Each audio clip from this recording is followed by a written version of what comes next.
Welcome to the last lecture in the course. We're entering hour 8.5 or something now, so congratulations. And we've covered quite a lot of physics in the last few weeks, even though it's been under the banner just of quantum theory. So we started off by noticing that the rules of physics that we were all very used to and seemed somehow very consistent and intuitive break down when either trying to understand the behaviour of very, very small things, such as single atoms, electrons, or very strange massless things like light. We saw some kind of expression that seemed to link to link energy and the frequency of light, and there seemed to be a smallest amount of energy that things could have under certain situations, which we call quanta.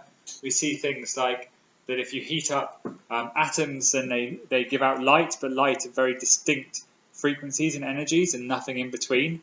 And it's all a bit of a mystery, and it seems that somehow the world is grainy, fundamentally. We moved on, and we saw that actually everything around us seems to have some kind of particle nature, because you can detect things, they arrive on detectors in little blips, and some kind of wave nature, because you can do things like interference. And so clever people came up with a mathematical object called a wave function to describe how they behave. So you have a wave function with some wavelength, lambda, so how much is spread out over, which is related to this incredibly tiny number, Planck's constant, very, very tiny, so normally this wave nature is very, very small, divided by momentum. So unless your momentum is very, very low, this is going to be very, very small. So we had Schrödinger, who came up with his Schrödinger equation, which described a wave like we'd understand a wave, but it didn't seem to be some kind of real physical wave. For example, it wasn't just three-dimensional, it could be many, many dimensional. It could have an imaginary value, that's the square root of -1. So it didn't really seem to fit in with being a real, actual thing. But when you squared it, you seem to get a probability of where you'd find a particle. And then we had Heisenberg, who said, you're tying yourself in knots with all of this, trying to describe what we're discovering in terms of all the old physics you know. There are no particles, there are no waves. It's just the abstract mathematical quantum state, and all we need to worry about is what the quantum state is doing. And if you try and this is saying also that there are no particles, there are no little particles whizzing around with fixed properties like a certain momentum and a certain position. That only happens when you measure them, when you interact with the world around you. Here's the world around you. So even though that we had very accurate predictions, and it is incredibly accurate, quantum theory, interpretation is very difficult. And so we discussed strange situations such as superposition. The simplest superposition to describe is a double slit experiment. The particle seems to have to go through both of those slits at the same time for you to understand what happens on the other side. An entanglement where particles are fundamentally linked, and measuring one affects the other over arbitrarily large distances. And so people have tried to understand this in various ways. So there's a many worlds theory, which says that, well, it's not probabilistic as such. We do have a theory that describes what will happen, and everything that can happen will happen somewhere, maybe in a different universe, which led the person who first kind of developed the idea even to believe that he was immortal, because there'd always be a universe in which he was alive, and that'd be the only one he was aware of. The more standard kind of Copenhagen interpretation, where you have your quantum system, and you have your classical world around it, and there's some kind of boundary between these two things, and the interface between these two worlds is measurement, but there's a boundary somehow. And another way of kind of displaying that way is this is a cartoon, which I've amended to make a quantum cartoon. So here are some cows like, having a nice chat. But then as soon as we try and have a look at them, they behave like cows, but then off they go and they go away and chat. And but that's, funny, but that really is quite an accurate kind of description of this kind of Copenhagen interpretation. It's only quantum as long as you're not looking at it, right? So then we swallowed all that and moved on to be a bit more positive, and we looked at how quantum physics really is essential to describe the world around us. And to describe things as particle physics, which is reasonably esoteric. You have to build some massive particle accelerator to have a look at that. But also just how solids work. And we also came across transistors, which are in semiconductors, and superconductors, and all this nice physics, which only can happen because of non-classical effects. It could not be explained in a classical way. And we took that further to not just apply our knowledge of quantum physics to the world as it was, but to see what we could do with quantum physics that was really new. So we talked a lot about quantum computation, making codes that sending messages that people couldn't possibly read, and not only that, you'd know if they tried to, and even being able to teleport information. So, here, for example, some trapped ions, which could perhaps be used to be a quantum computer, and here's some quantum teleportation, secure communication of a message, the first one. So we're going to have a little bit of it's a slightly more light-hearted lecture, but really pushing at some of the fringes of quantum physics now. And it's a lecture I like to call, not lecture 5, it's a lecture I like to call Why Isn't the World More Weird? Which is, we've gone through all of these amazing things that can happen with quantum physics, so why aren't we just doing all these quantum things around us? Why really, does this table not behave in the way that an atom does, and can we make it? And to me, this gets to the heart of why it's difficult to teach quantum physics, because the only reason quantum physics seems unintuitive is because we're not like the size of atoms. If these things were happening all the time, there'd be nothing weird about superposition if we were always in superposition of places, right? That would just be the normal. It's because this doesn't happen on the scale of us, and I think that's why these things always seem weird. So let's explore this a little bit.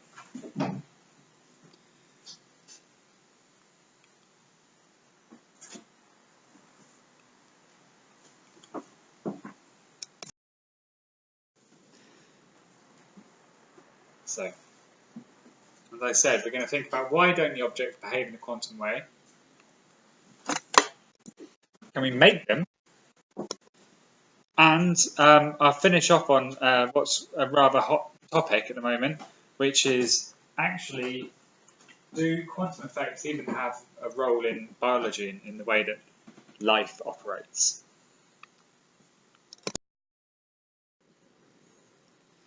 So as we did discuss quite early on, everything on the small scale does seem to have some kind of quantum nature. It's wave-particle duality, a spread outness. If I was to go, where is that electron? I'd find it very hard to put an exact number on where it is. I'd have some uncertainty in that measurement, and that's not just because of how good my measurement is. That's fundamentally how hard, the electron is not in a place. It has a probability of being in many places.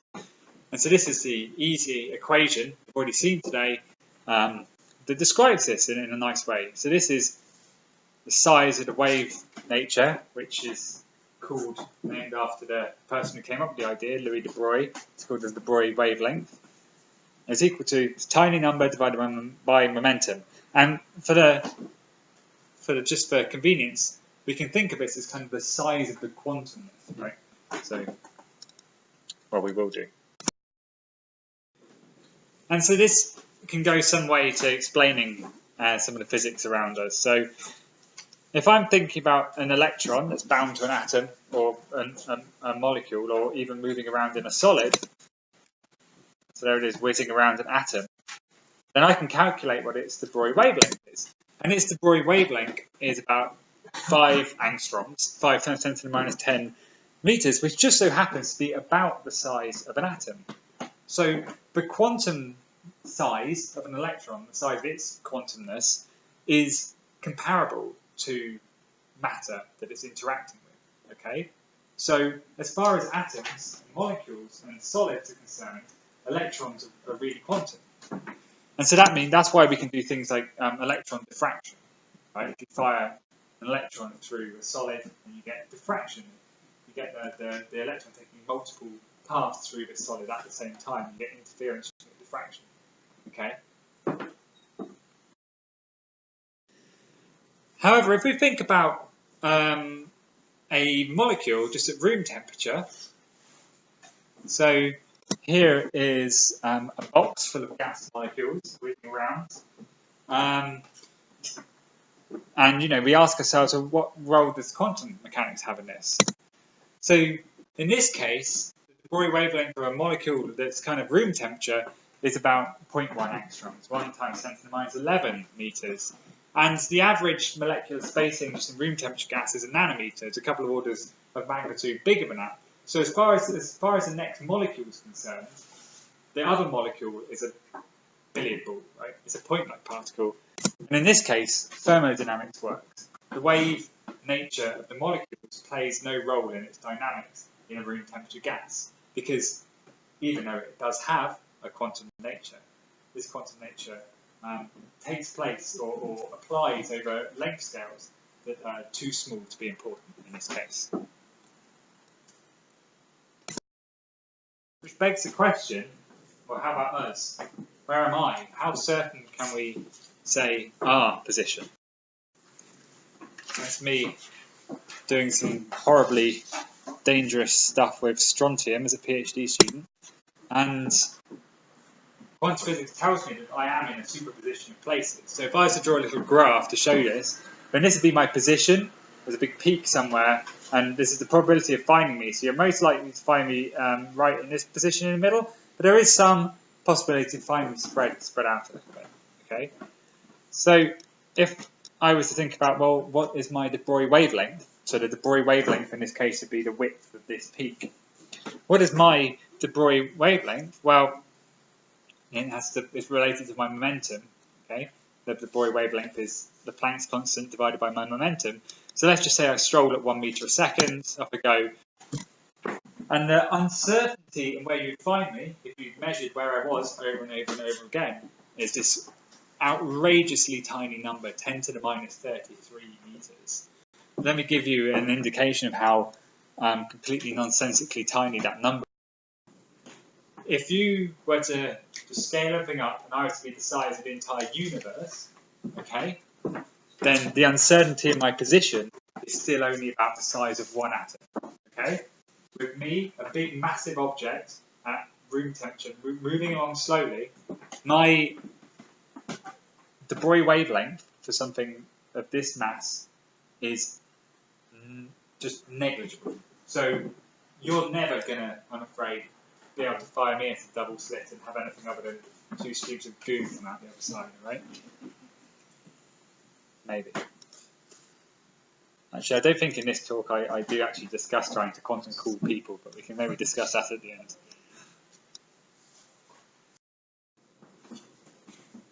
So is that it? The game's up, right? So I've already said that electrons, they clearly behave in a bit of a quantum way, but molecules at room temperature don't. Okay, so is that our cutoff already that we've reached? Well, no, because this is not an equation of fixed variables.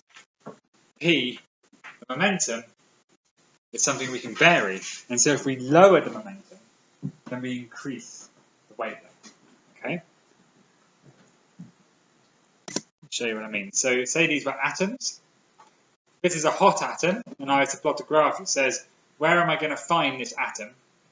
Then it's going to be a peak, and what's important here is the spread in this peak is smaller than the size of this atom. So I'm going to find the atom where the atom is. But however, if I was to manage to cool it down, then this likelihood of finding the atom would broaden. And this is the de Broglie wavelength, as I said. And so now, perhaps my uncertainty in where I find this object becomes larger than the object itself, and then quantum effects are going to start to play a role. So we're going to talk about ultra-cold matter, and these are the guys to thank for ultra-cold matter. So we've got Steve Chu, who then became, no, he's not anymore. He became Obama's energy secretary after doing this work, and is now mainly concerning himself with climate issues. Bill Phillips, an American, well, Steve Chu's American too, and Claude Cohen-Tanouchi, who's a French guy who always dresses like that, by the way. So they got the Nobel Prize in 1997 for showing you can get matter which doesn't, which is normally quite hot, and you can cool it down very drastically in a very specific way, which I'll now explain to you. First, we have to think a little bit about what actually is temperature. So, why do we need to make it, cold? So, temperature is, here are my gas molecules again. Temperature says something about the speed that all those molecules are moving at. Okay, and so if I lower the speed, I lower the momentum. So if I lower the temperature, I lower the momentum and increase my Bory wavelength. But it's important to notice that actually it's not just the velocity, it's actually the spread of velocities that's important. So what I'm going to do is I'm going to plot a little graph here about these air molecules whizzing around inside this box. And so what I'm going to say is, for a given velocity, which is along here, what's the probability of it having that velocity? So if there's a number here, say it was 50%, that means that I've got a 50% chance of finding something that's stationary in this box at any one time. And so if I was to plot these graphs, if I was a hot gas, which would be this red curve, then it would look something like this. And if I was a cold gas, it would be this blue curve.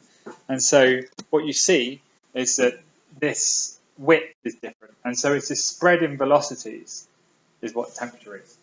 It's your spread in velocities. If you can get them all to have the same velocity, then it's very, very cold. So it is important there's a difference. So because it's not just how fast they're going, because if I was just to speed the whole box up like that, the molecules inside don't get any hotter, right? If I get an ice cube, which is cold, and then I throw it really fast at you, the ice cube isn't, ignoring friction, but the ice cube isn't fundamentally getting hotter. The whole ice cube, if I'm not concerned about all the atoms inside it, the whole ice cube, perhaps you would give it a hotter temperature. I'd say this ice cube, what is its velocity? But that's not what I'm interested in here, right? I'm interested in all the molecules inside this ice cube. They're what is cold, right? If I have a glass of water, that's a liquid. It's not the glass of water that's a liquid. It's the water inside it. Okay. So how can I, lower these velocities and these spreads in velocities? And we're going to do this with atoms, because this is how it's done.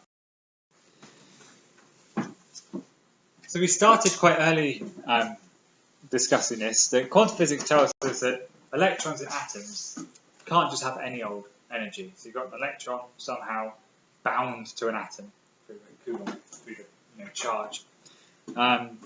And it can't, but that electron can't just have any old energy. It has steps of energy. In general, that tends to mean that the electron gets further and further away from the atom. So here we go. Here's my atom. There's a nucleus. It's a black dot, and the electron is this fuzzy red cloud here. And so this line here is going to be the energy of this atom. And if I give that atom some more energy, then the electron will take a discrete step up in energy. And then on average, the electron will be further away. But it's a discrete step. It can't have an energy here. That's just not possible. Quantum physics says no. It would go on a discrete step. And then also, if I was to take another step, it would have even more energy, this atom. But the steps are not equal. But they are still steps. And in fact, the steps aren't equal in different atoms. So this spectrum of different steps, which is exactly the spectrum that you see in those lovely coloured bands, is like a unique fingerprint for atoms and molecules, particularly so for molecules because they're more complicated. And so people who try and work out what other planets are made of and stuff, they look very carefully at the light that these things are either absorbing or giving off, and the unique spectrum of light that comes from it. They can identify what molecules are on different planets and such like. Okay, but let's use this. So electrons can absorb photons. If you fire a photon at an electron, the electron could absorb it if that photon is of the right energy. So what we do is we come along with one photon at frequency f. It just so happens to have exactly the right energy for this jump. Okay? So where can I get photons of a particular energy? Well, it's from a laser. So lasers are a fixed colour, and a fixed colour means a fixed frequency, and so that's why none of this work was done until lasers were invented. Because if you just shine any old light at an atom, it's not going to absorb very many of those photons, just the ones that are exactly the right colour. But if you shine light that's exactly the right colour, then it will absorb that photon. Okay, so I've shone my photon on this atom. The electrons picked up some of the energy, so I've tuned that laser to be exactly the right colour.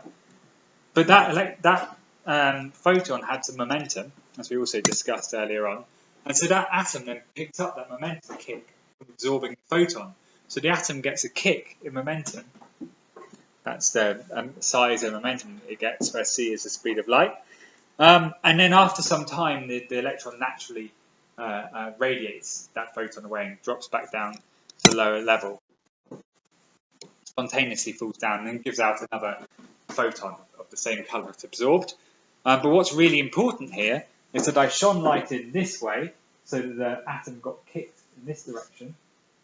But then when it gave out the energy, it was in kind of a random direction. It could give out the energy in any direction. And so this can be used to slow atoms down. If you think about it, you could think about, so photons have very, very little momentum.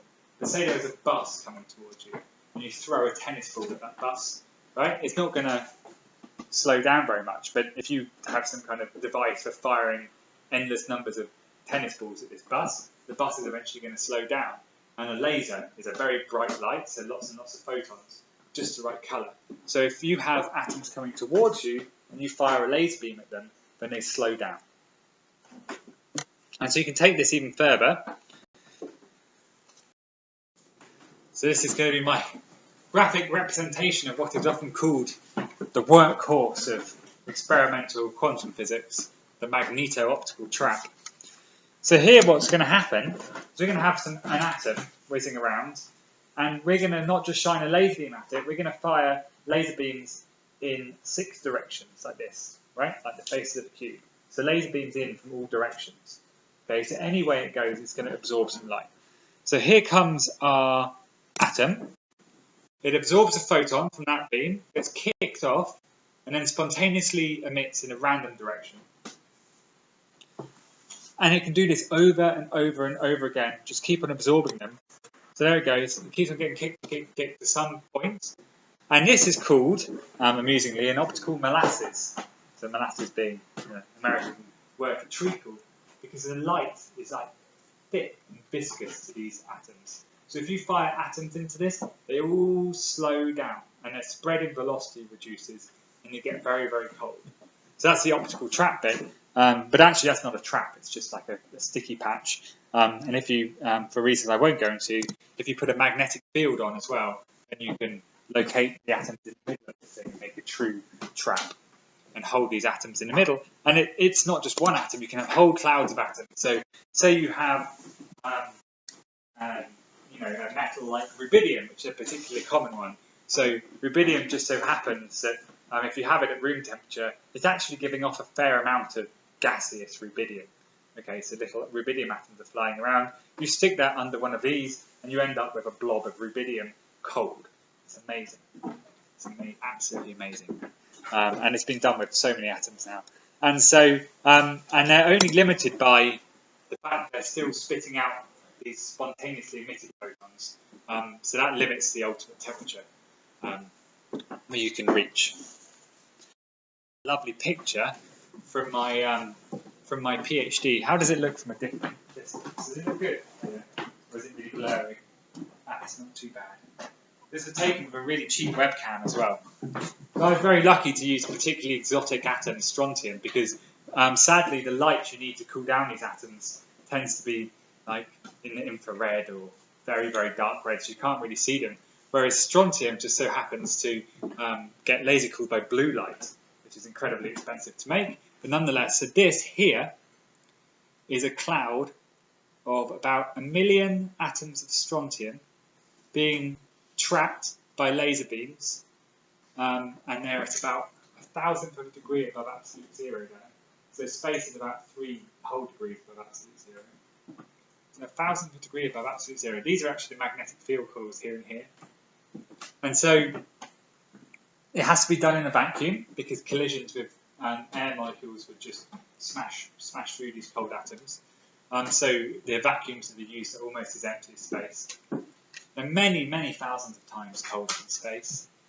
So this was 1 millikelvin, 1,000th of a degree above absolute zero, but I think for this kind of trap you can get down to about 10 millionths of a degree above absolute zero. Okay? And there's absolutely nothing like it in nature. Nothing just naturally occurs. It's anything like this. A cloud of laser-cooled atoms. Absolutely incredible. I think they're beautiful things.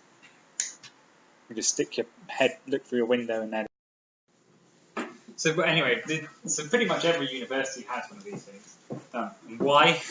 So one thing you can do is if you get after you've cooled them down, if you get other laser beams and you kind of do a similar thing, and so they interfere. So the laser cooling beams don't actually interfere, but if you get some laser beams that interfere, so you get like a standing wave pattern, you can make what's called an optical lattice. So you imagine this. So if you have one laser beam and you reflect it back on itself, then you'll get some interference patterns. You'll get bright and dark spots. If you then shine another laser orthogonal to that, you get little squares, bright and dark squares. And if you have a third one, making 3D, you get bright and dark cubes. And so at the bright bits, it's bright laser light, and actually you can trap the atoms at that point, as well as cool them. You can pull them to those points. And so what you can do, so here's a little picture of, I think I showed one of these before, but, people can, make arbitrary shapes out of these atoms in these optical lattices. And it's a way of building a solid from scratch. So, in fact, how solids, like a piece of plastic, behaves is very, very poorly understood, by which I mean how all the atoms inside that solid interact with each other. Because you can't just get a microscope and look inside them because they're too close together, right? And so what this allows us to do is you can trap, some atoms reasonably far apart and then bring them all closer together and simulate what a solid is like, building it up from scratch. And it's helped us understand magnetism and all kinds of other things. These magneto-optical traps and making clouds of cold atoms is really,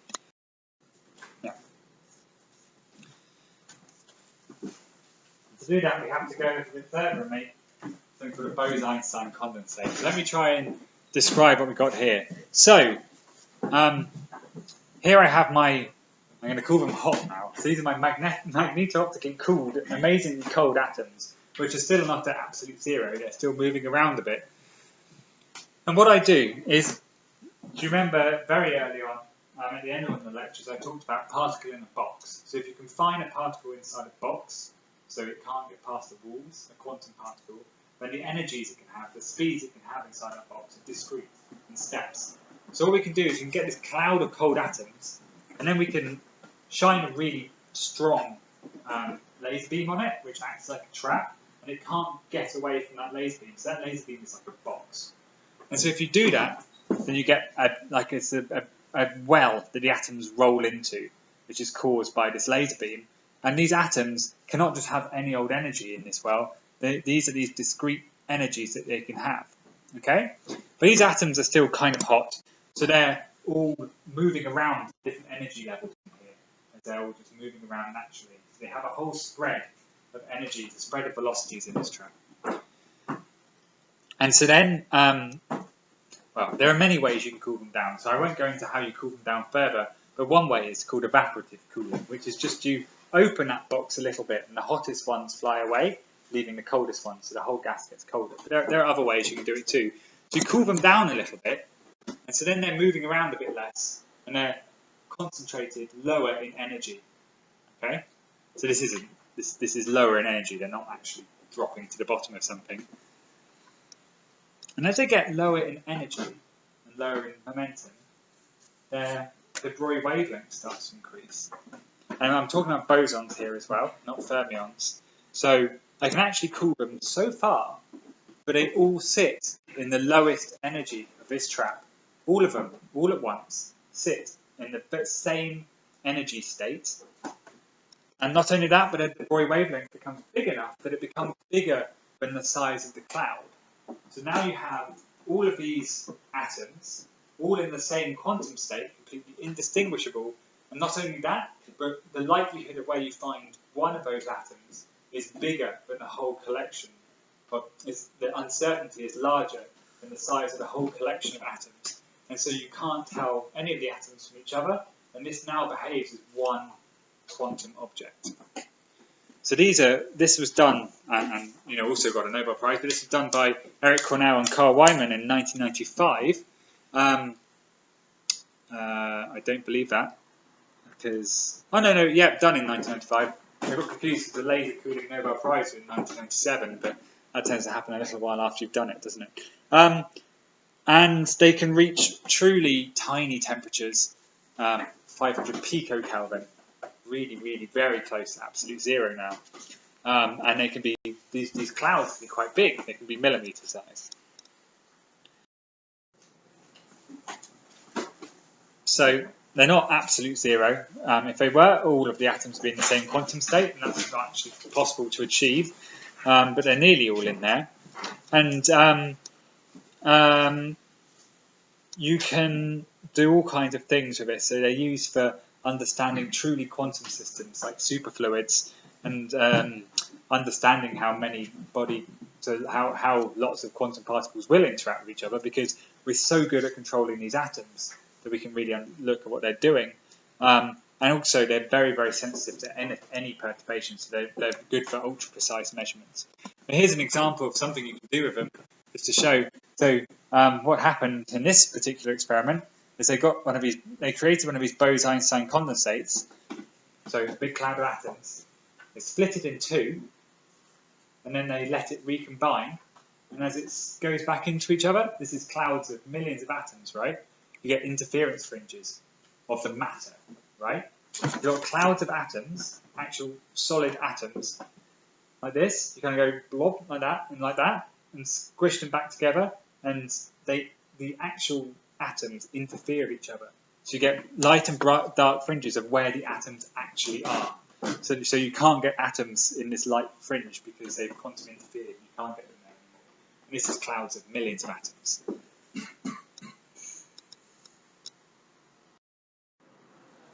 Oh, my animation hasn't worked very well here. So that's some atoms, and it has been done with many, many, many atoms. And Bose-Einstein condensates have been done with many atoms. So the question is, well, how about molecules, like bigger things, right? Can't we just keep pushing it? And the problem is that molecules are really complicated.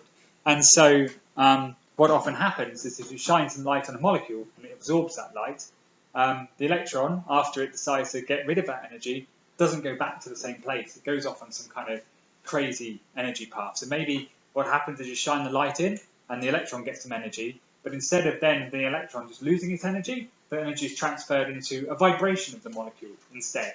Okay? And then the molecule isn't free to just absorb another photon, so it can absorb one photon, and you're not going to get very cold doing that. So this is just an example. So actually, very recently this year, someone has managed to make a magneto-optical trap of a molecule, strontium fluoride, but it took them some ridiculous number of lasers all at once. So what this diagram represents all of these black blocks of different energies that the molecule can have, and these lines are the frequency, the energy of the lasers. And so you see, you're down at this level, and then you shine light, and it goes up here, but then it drops down here, and you have to try and play some horrible game of laser beams to try and do it. But they managed to make a magneto-optical trap of molecules. It's very, very hard. And there's no Bose-Einstein condensate in molecules yet. But there are other ways of cooling molecules, and indeed other things. So actually, something that's done where I work is you get something nice and cold, like a cloud of cold atoms we're so good at making, and you have a molecule coming along, and you whack it with some laser beams to slow it down, and then it goes into these cold atoms, and just like a refrigerator, it would get cooled by these atoms. So there are all kinds of tricks that people are trying to play to do this. And it would be potentially useful because, well, first off, we just don't. So quantum effects are incredibly important in chemistry. We know that, but we don't understand how they work very well because it's very hard to control molecules and understand it. So quantum chemistry is something that people very much want to understand.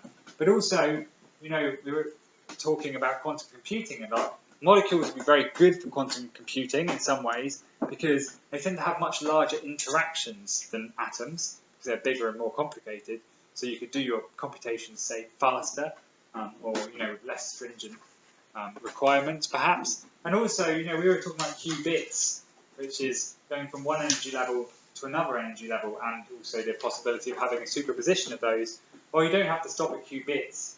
People are thinking about qtrits, etc. So 3 levels more and more, and thinking maybe you can do some fascinating things with that, and molecules have all these energy levels. So now I'm going to, that's largely the end of the still kind of university textbook level physics. Now I'm going to start to discuss some things that have got people very interested in recent times. And so this is, and also I freely admit it's a research interest of mine, it's mainly what I work on, which is trying to make quantum effects obvious in larger and larger objects. The question is, what is kind of the largest quantum object that we have? You might say a BEC, I've just talked about this, Bose-Einstein condensate, there's an acronym there. It's a huge quantum object, it's got millions of atoms, it's millimeters in size.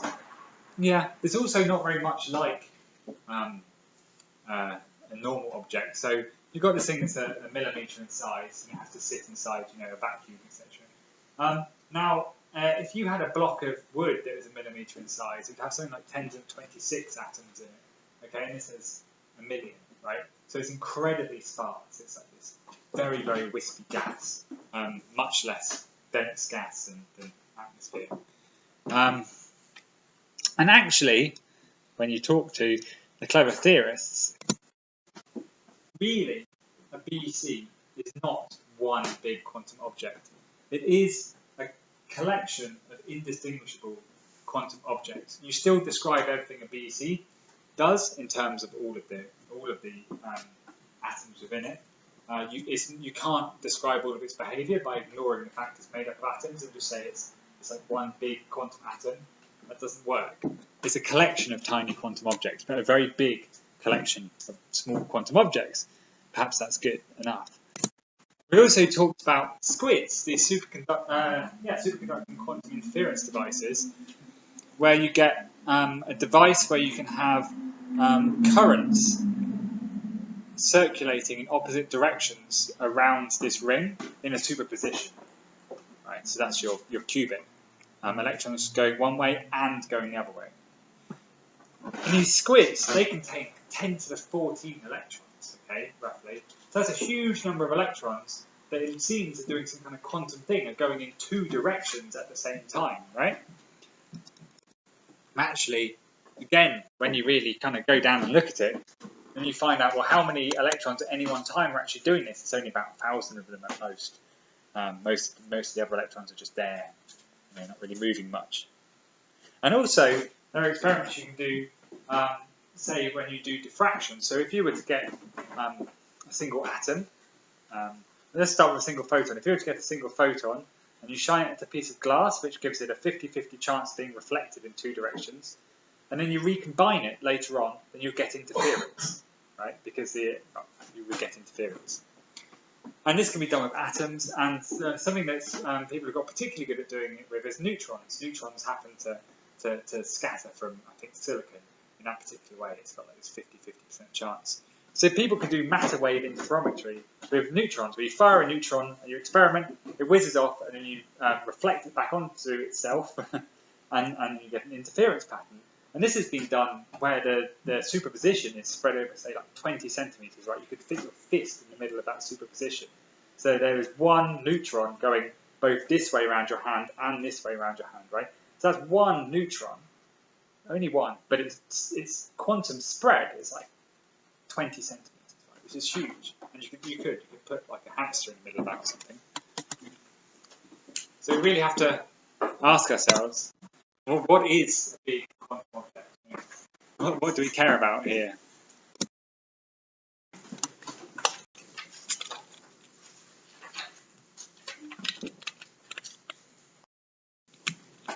So I'm going to take a really simple description and a more complicated. I'm going to say that a big quantum object is an object which is big, but with an uncertainty in position that is greater than itself, right? One object. So here's my big object as a ball,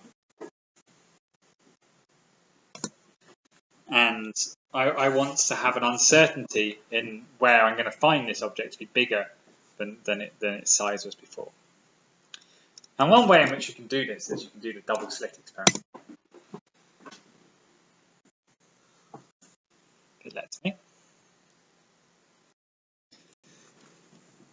So we've already discussed this, in fact. So doing the double slit experiment where you fire something, like two tiny slits, and then you get an interference pattern on the other side, which can only be explained by the object knowing that there are two slits somehow, which seems to mean that they have to go through both the slits at the same time. The largest thing that this has been done with is some completely bonkers fluorine molecule, which is, well, you can see maybe 5 nanometers in size and made up of 800 atoms. And I won't show you the video again, but you've got these diffraction pattern fringes when they hit a screen far away from when it did the diffraction. And it becomes very, very difficult to do it. So that's pretty small still. That's 800 atoms. That's still a completely amazing experiment. And something that big has been shown to be in two places at the same time. So I would say that really currently that's the biggest thing that's been in a quantum state. So why don't we see it with bigger and bigger things? Why haven't we just done experiments with bigger and bigger things? And in fact, one really fascinating reason, possibly, and one why certainly a lot of people are interested in trying to doing it, is because maybe it's impossible. Maybe there truly is some arbitrary divide between the classical world, as we understand it, and the quantum world, which would be really strange. There's no physical theory that we have that has like some limit at some point, right? So gravity, the gravitational force between two atoms is of exactly the same form as the gravitational force between two planets, right? It's scaled by the mass, but it's of the same form. But there are also other reasons, apart from just because it couldn't happen, why it may be impossible to make these things. So, for example, Penrose was particularly interested in thinking if you got something that's big and you put it in a superposition of places, then what role does gravity then play, right? And so people think that perhaps gravity will collapse the object in on itself, so it can never form a superposition because it will gravitationally attract itself. Maybe. And so this is expected to solid objects that are maybe 100 nanometers in size, and we're creeping towards that. So this would be the first time when we see if gravity plays a role. And in fact, really, I heard about this recently, and I don't know much about it, but if that happened, if you had a massive object in a superposition of places, right, so and it gravitationally attracts itself, that means it would warp space-time a little bit, and that would mean you could have a superposition of the order in which things happen as well. So you'd have a superposition of ordering, causality. So that would mean that the order in which things happen are not predetermined anymore. So the order in which things happen wouldn't be classical, it would be quantum. It's really speculative. And there are also other theories out there why people think perhaps you can't have huge quantum objects. Some people think that just space is inherently a little bit noisy, a little bit fluctuating. So that's kind of like a little knock on your particle every time it tries to form a superposition. It gets knocked by just space, and that will collapse it. And we're also starting to get to the point where we could test for that. And also, I've written down extensions to quantum mechanics. I mean, there are people who maybe just think quantum mechanics is wrong, right? So that would also answer our question, perhaps, if someone came up with a better theory. Why might we want to try and make bigger and bigger objects in a quantum state, apart from the fact it's really cool? So big objects have a couple of advantages. So they're very hard to put it in a quantum state, and that's mainly because they interact very much with the environment around them, stopping them being in a quantum state. But for that very reason, it means they're very, very sensitive, right? They're very sensitive to anything happening around them.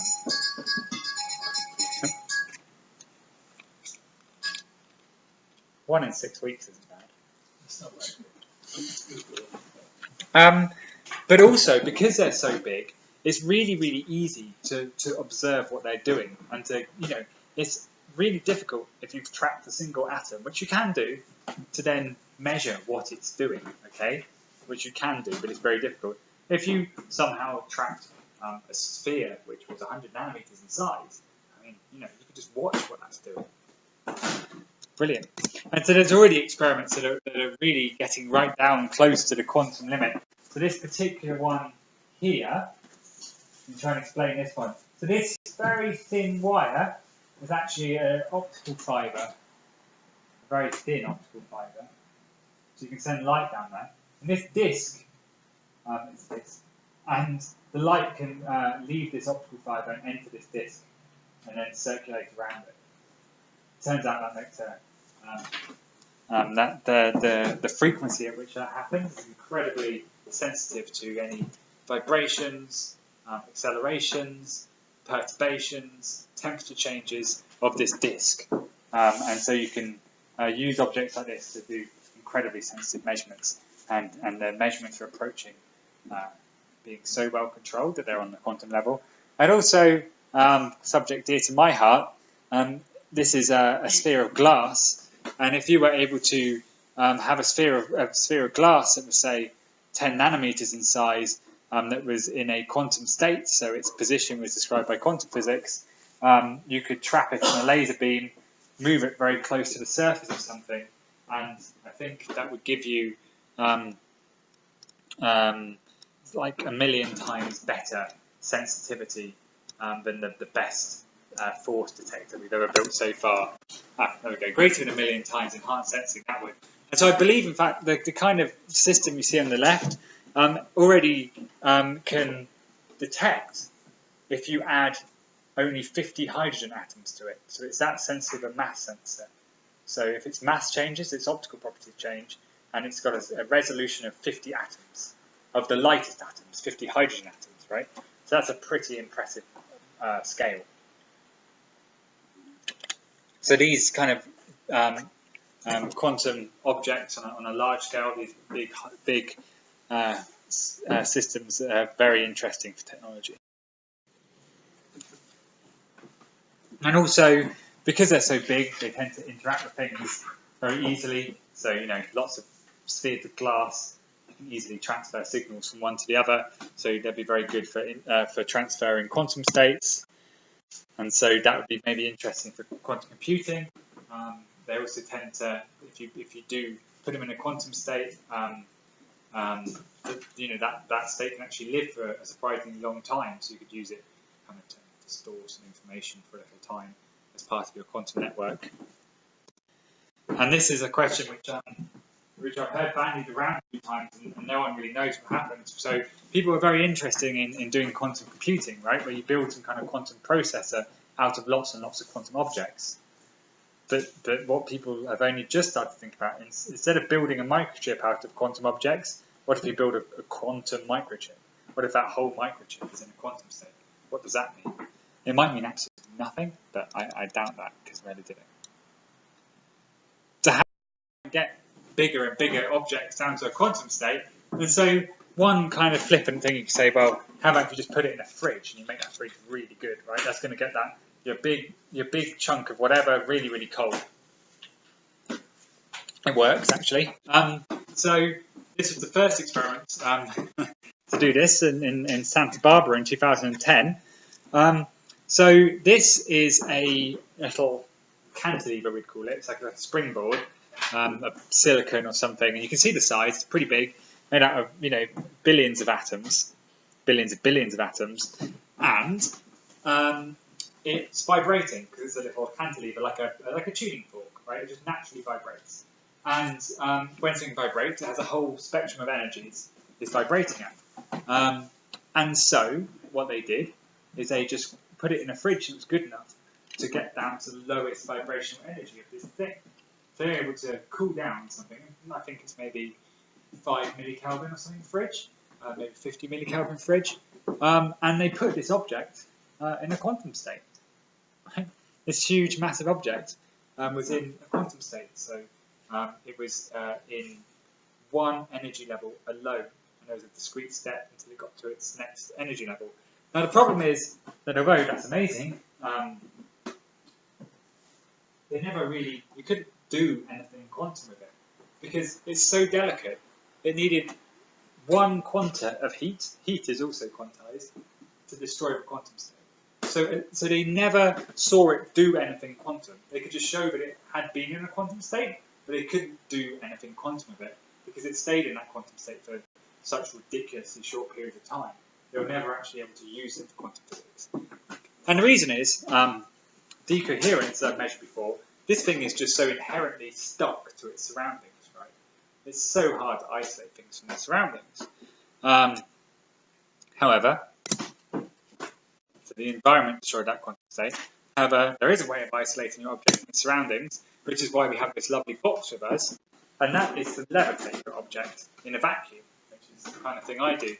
And so, by taking your big object that you want to cool down and taking it off your experiment and levitating it in the laser beam, and maybe your laser beam is doing the cooling, so it's not the problem, and you do that in a vacuum, so nothing's bumping into it. If you get it into a quantum state, it will stay in a quantum state for a very, very long time. So this is what people are trying to do now. And I won't talk about how the cooling works, because it's very, very specific and technical. I mean, people can ask me afterwards if they want to. But the important thing is that light can exert a force on objects in several different ways. And so the way that's important here, and in this experiment we've got here, is that if you get light, which is an electric field, and you focus it down to a tiny, tiny point, you get a very, very large electric field in a very small point. And if you get any object that feels an electric field, think about doing the static electricity thing, right? With a rod of glass and you rub it, it builds up static charge, and you can pick up paper with it. In the same way, you focus the laser beam down very, very small, and anything that feels an electric field will get attracted to that laser beam focus. And pretty much everything does, nearly all materials. And you can control things really, really well using light. We're very good at manipulating light, and particular laser beams, because they're one colour, you can focus them down to a spot that is as small as the colour they are. So, for example, the green laser beam, it has a wavelength of 532 nanometers, which means I could focus, if I tried hard, that laser beam down to a spot which is half a micron in size, and all that electric field would be concentrated into that spot. So it's very useful. But it's actually very difficult to levitate in anything other than liquid. So this is in water, because the liquid is really viscous and sticky, and so the things don't move away much. If you accidentally let go of them, they don't float away. You just kind of stay there for a little while. Although they're being collided with by water molecules all the time, it's so viscous that it's just so damp that they never fly off. Doing it in air requires a lot more work. And so in this, this is a nice video of the experiment down here, And what you can see is this particular way, by focusing down 2 laser beams into a spot,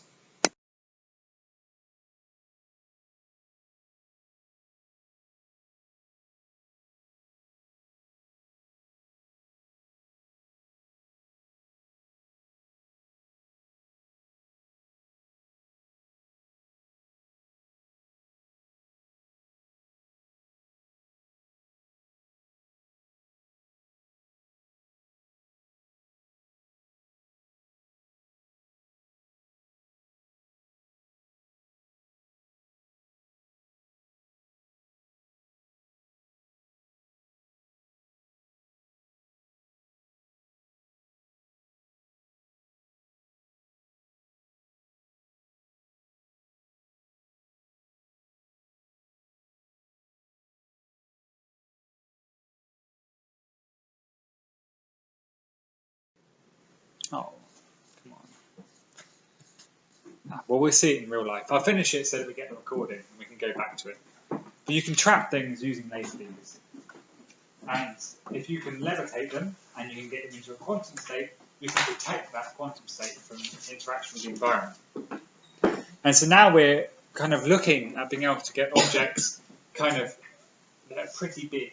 So that's 10 to the 13 atoms big, compared to a full stop being 10 to the 17 atoms, into the quantum state. And I think we're getting pretty close here. So just for a scale, that's bigger than a microchip, for example. So it's kind of technological scale. And remember, the next biggest object that's ever been shown to be in a quantum state is made out of 800 atoms. You can see them, which is nice. When they're scattering light, you can look and see them without a microscope or anything, even though it's one of them. That's nice.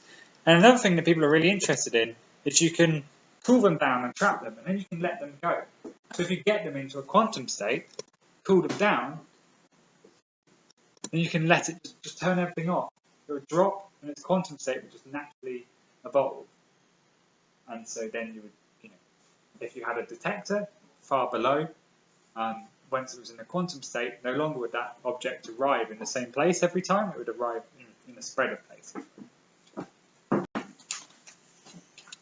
So what could you do this with? Well, it turns out that you can do it for pretty much anything that's smaller than the wavelength of the light you use. Yeah. Could you drop it through a slit? Yeah, absolutely. You could. Yes, it would. It would not work very well with an actual slit made out of like bulk material, because the slits would have to be pretty close together and reasonably small, and the interaction between this like sphere of glass and the material, would probably destroy the superposition. But there are other ways of making slits. For example, using light. So you can use a very intense interfering beam of light that essentially acts like a slit. So yes, absolutely. So yes, there are proposals to interfere these objects. In fact, next year I'm off to try and do that very thing. So yeah. But this kind of physics works for anything and it's for a technical reason, but this is smaller than the wavelength of the light you're using to cool it down. And so lasers don't really go much above a few microns in wavelength. So one thing that's been suggested is a tobacco mosaic virus, because the tobacco mosaic virus is resistant to vacuums. So you have to do these experiments in a vacuum, because still collisions with the air around you would destroy the quantum state.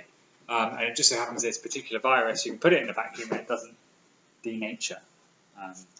So here's a flashy graphic of people who've thought about doing it. You trap it between two mirrors. That's actually how you do the cooling.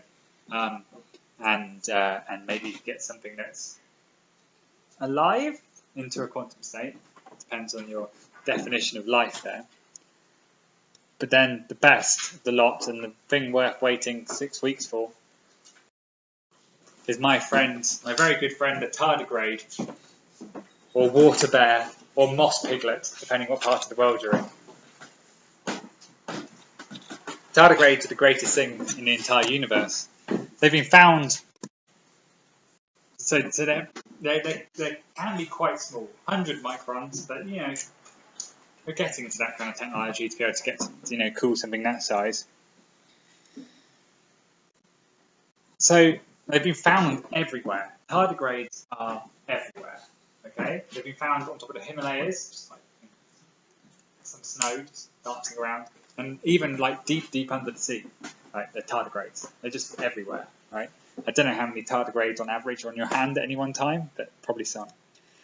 They're also nigh on invincible, so they can survive at 155 degrees centigrade, and they've not died at any temperature so far. The people have made, and they are 1,000 times more resistant to radiation than any other living thing. So tardigrades will be feasting on the corpses of the dead cockroaches after the nuclear apocalypse, right?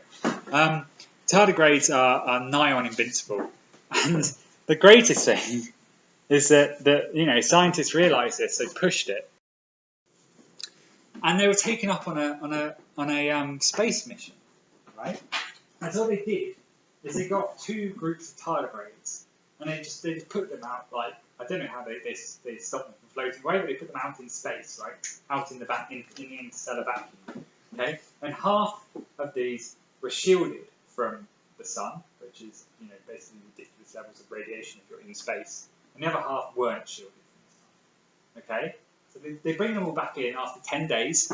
Okay? Like, oh, the tardigrades have stopped moving. Turns out they just hibernated.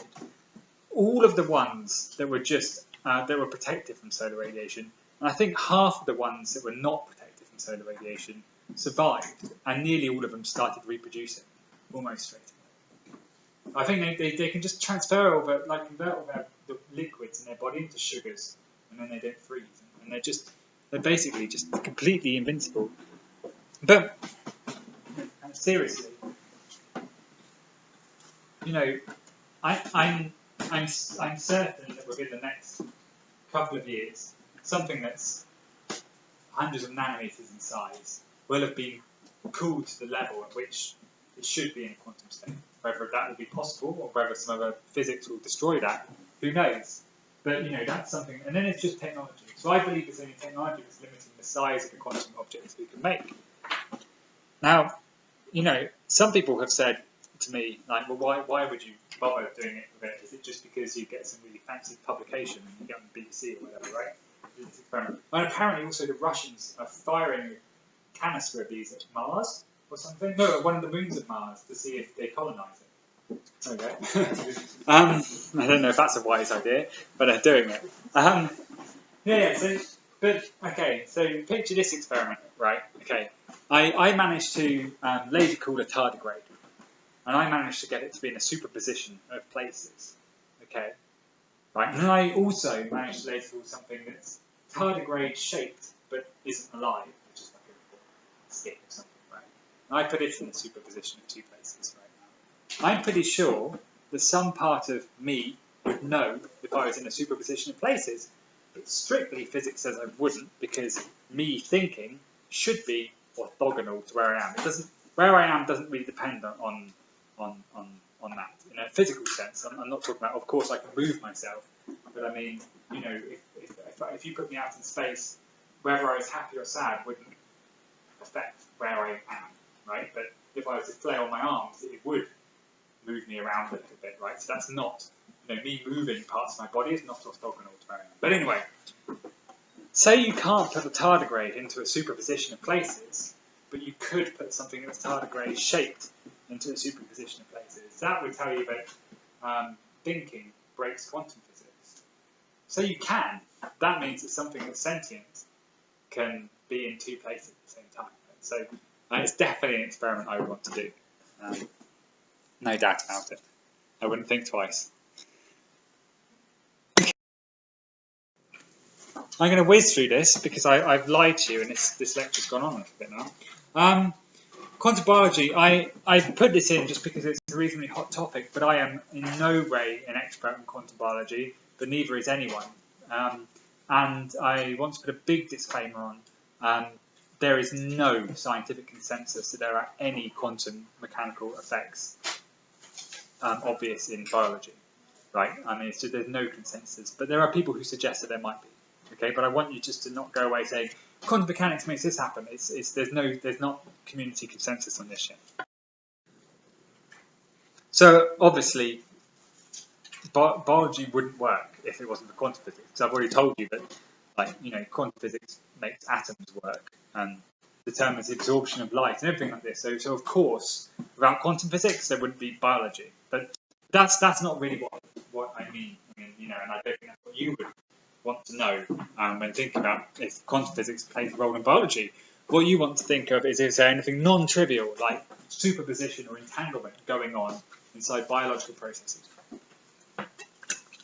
And the reason it's so contentious is that most physicists just, you know, so some people are pushing very hard to make big objects in quantum states, right? These would be quantum states in the middle of soft matter at room temperature in a noisy environment, right? And so people just don't believe that quantum states would persist in this way. So the first example I'm going to give you is photosynthesis. So this is green sulfur bacteria, I think. And what you have is you have an antenna, which is like chlorophyll, and then some kind of complex of chlorophyll molecules, which can, so the antenna absorbs some light and it can transfer the excitation, and then a reaction zone where that charge energy is converted into chemical energy. So light comes in, somehow that causes some energy in the form of charge, an electron, which is transferred to a zone where that is then converted into chemical energy. And the thing that got people thinking is that amazingly, right, somehow almost 100% of these photons are transferred. So almost 100% of the photons that are absorbed here, their energy ends up here, even though this is many, you know, nanometers, microns in size, I'd have thought. I'm not really sure. And room temperature and noise, right? And our best solar cell has like a 40% efficiency, okay? This is what got people thinking. And so what the suggestion is that here is my, the energy of the electron in my chlorophyll thing. And I point you to this reference for more information on quantum biology, okay? Which is in our shared folder. So in comes some light, which puts the electron up in this excited state, and then that electron can go through some kind of complex of molecules, but it has to go really fast because this excitation should only last, or does only last, for 1 nanosecond, right? So if you excite this electron into an excited state, within 1 nanosecond it will naturally drop back down to its ground state, into its unexcited state.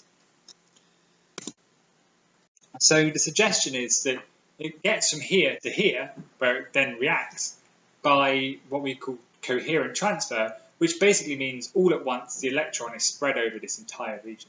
It's delocalized. It's in a superposition of all of those places. And that is how the reaction would happen fast enough. That's all I'm going to say on that. I know it's very fast, but there's not really much more to say, but that's a suggestion. And there are measurements people do that seem to suggest that.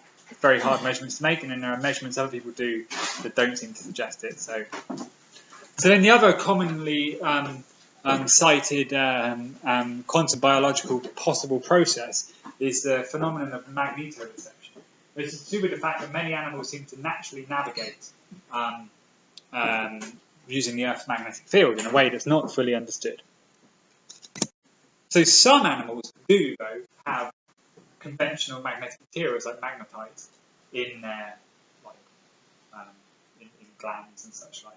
So it's a non-interest about me. It's interesting, but the magnetic field just tugs and separates out some different chemicals, and you get a chemical reaction. And so that does happen. But others don't seem to have any of these magnetically sensitive materials. And in fact, the way that they sense magnetic field seems to depend on their eyes somehow. Right? I think robins. Okay, so I don't know if anyone read about this research, but you know, like robins could navigate using magnetic fields. You know, they set up a lab where it had strong magnetic fields, and the robins were attracted to certain places, but then completely failed when they turned off the lights or something, right? Which you wouldn't expect to be some kind of chemical process. And I can't remember the details of that experiment, but it seems to depend on their eyes and their light levels which they're receiving. So here's Robin. So the idea is that light gets into Robin's eye, and that produces free radicals in their eyes, which are just highly reactive molecules of free radical with some unpaired electrons which are free to move. And then through something called the Zeeman effect, which just says that a magnetic field changes the energy of electrons in a material, the magnetic field can entangle those electrons which are produced by the radical pairs, and depending on the direction the magnetic field is pointing, you get different kinds of entanglement, and that could lead to different chemical reactions. And then by building up different levels of chemicals in their brain, they then go different ways. Okay, so the controversy here is that you need quantum coherence for long enough to produce these reaction products, which is a relatively long time, and they need to stay in the quantum state for a microsecond to be sensitive enough for the magnetic fields that are actually present for robbing. So that's the other place that people think quantum might happen. Okay, I'm done. Right. So to summarise this lecture, we're able to make larger and larger quantum objects. If I had to place a bet, I would say only technology is limiting the size of quantum objects we can make, not physics. So this might bring quantum physics onto our scale, and people have already seriously suggested being able to put living organisms in the quantum state. Okay, and maybe even there are some quantum roles already taking place in biology. A big summary of the whole course. So I think if you were just to come at it cold, quantum theory is quite a surprising theory. Right? It seems to be true. It makes predictions that are very well tested, but it's quite a surprising one, but it's very powerful. And it's essential to describe the world around us. If we didn't have quantum physics, there's nothing to jump into its place. Okay? Quantum physics is it for us at the moment. And there's no doubt about it that the technology of the next few hundred years is going to be dominated by advances in quantum physics, and it's going to fundamentally change our technologies. And we're going to have to rethink, I think, what we consider to be intuitive and logical, because these things happen, and they're going to happen around us before too long. We'll finish. Thank you for your attention for these last 9 hours.